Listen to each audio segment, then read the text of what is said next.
Hey guys, let's see how can we make a box out of this Ikea TJENA storage box. So it's very simple. If you see, it comes with numbering on like number 1, then this is number 2, and if we see this side, this is number 3, right? So the right way to hold it is from this side, where you have number 2 facing your right hand.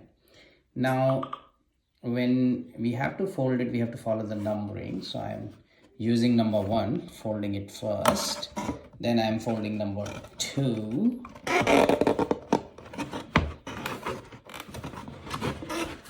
like this. So we are at this stage now. Number 3 is left.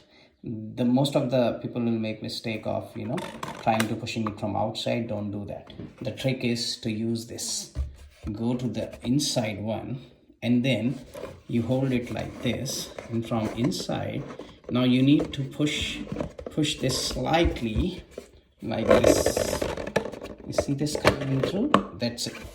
And then just make a base out of it, and there is your storage box ready. Thank you.